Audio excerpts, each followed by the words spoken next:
Welcome everyone. So now we are going to learn about a very powerful tool in Arduino programming, and not only in Arduino but in every programming language, that is loops. So in this video we are just going to learn about that what a loop is. So to demonstrate that or to understand that, let us consider you are a student, or most probably you are, and you are going to school on Monday, and you will go on Tuesday also, and then Wednesday, and go up to maybe Saturday or Sunday if it's off on Saturday or not. And then this is your routine. Monday to Saturday you have to attend school or college, wherever you are going, and you will continue this procedure same in every week. So here as you can see that every day you are going to school on Monday, Tuesday, Wednesday, Thursday, Friday, but on a condition that it's the weekend. You stop going to school on that week.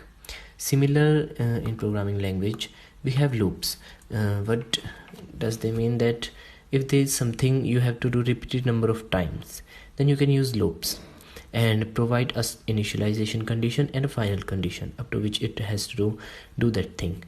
Let we demonstrate it practically.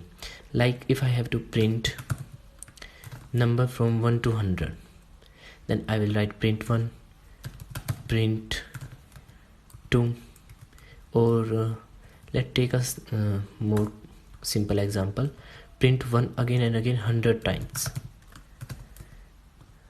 And what will happen now?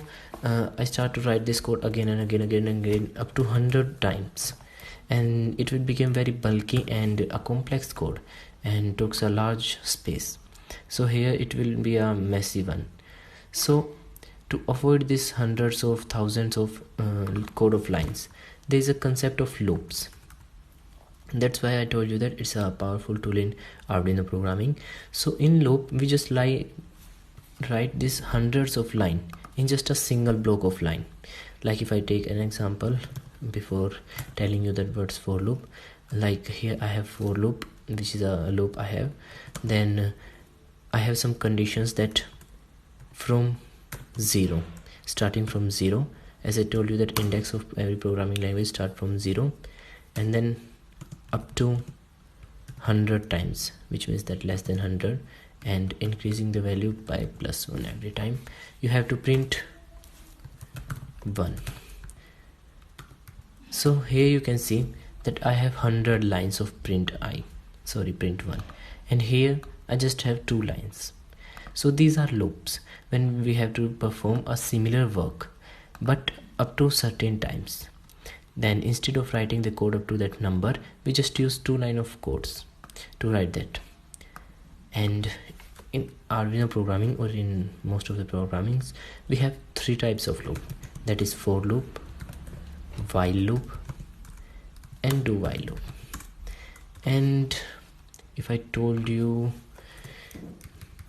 that in reality there is nothing more difference in these 3, there is just a simple syntax difference and flexibility difference, and the working of these all 3 loops is similar, which means that you do not have to learn all the 3 loops. You just have to master a single one, and it will help you in every situation. So let me again demonstrate an Arduino code here for loops. Like if I have, just imagine I have to use 10 LEDs from pin number 0 to pin number 9, and then I have to globe every of the LED. Then what I should do, that int LED pin 1 is equal to let on pin number 2 to 11 instead of pin number 1 to 0 to 9. So what we'll do, this is the shortcut way, as you all know.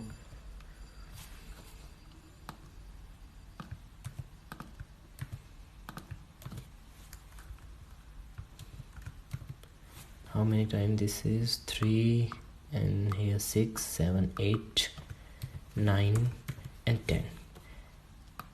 And then I just change the numbers from 11 and 10 here, then 9, then 8, then 7, then 6, then 5, then 4, and then 3. And same here, 3, 4, 5, 6, 7, 8, and you are seeing here is consuming more time and more space.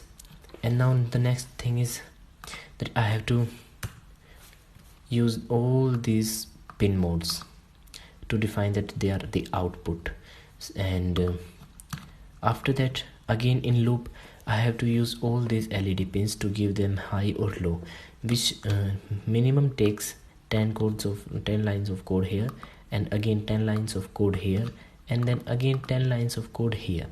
So it will be 30 lines for just simply making all this LED glow. And if we have to use certain patterns, then the code became too lengthy. And to remove all this, we use loops. And we use loops with the arrays. As I told you that we will use arrays when we move to loops. Like if I consider a single LED pin and make it an array.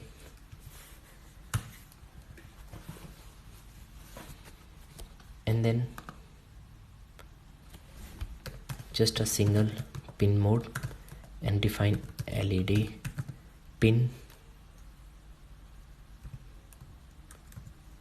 as output, or I can simply give values here to LED pin 1, 2, 3, 4, 5, 6, 7, 8, 9, 10, 11,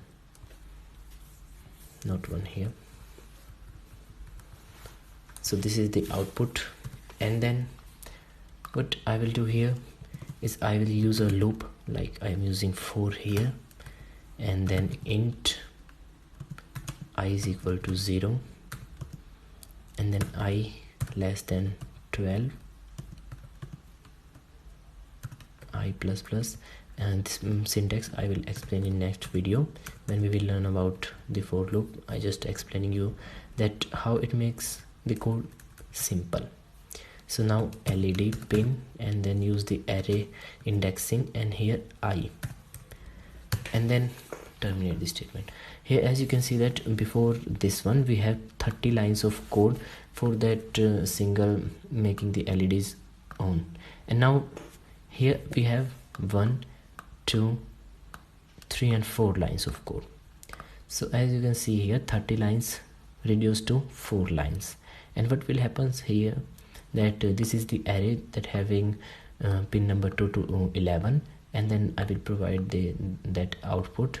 And then in loop it begin with I is equal to 0, and if the condition is satisfied, if I is less than 12, then it will go inside the loop, and in LED pin it will put the value of loop like I is equal to 0 in the beginning, and then light up the LED which is at 0.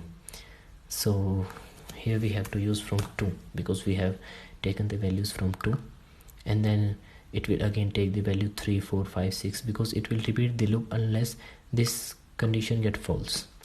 Now let me understand the working of a loop. So in loop what will happen, in every loop, all these 3, we have 3 things. First is initialization,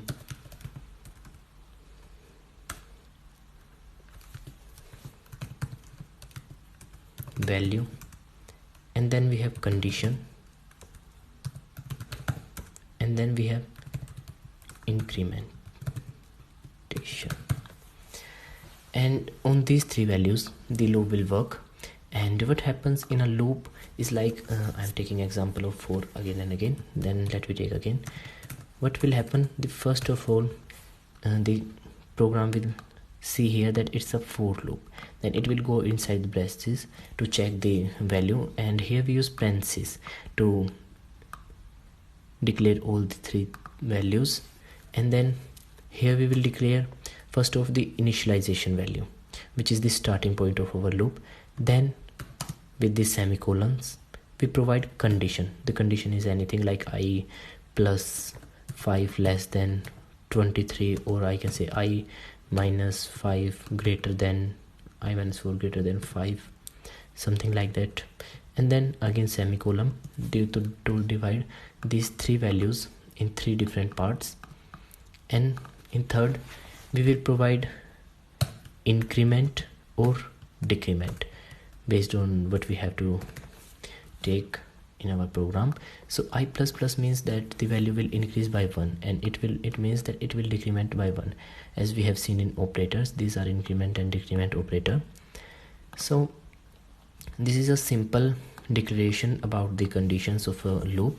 And then after this, what will happen, these parentheses that we have to use, and what this parentheses denote, that if the condition is true in this loop, then it will go inside the parentheses, and if the condition is false, then it will skip these parentheses and move to next syntax. And in this we will write anything like print something or anything, whatever you want to. Like we have here given LED pin high, here we have forget high. So this is the loops. And now again we will learn about this perfectly and how will they work in the next videos, beginning from for loop. So see you in the next video.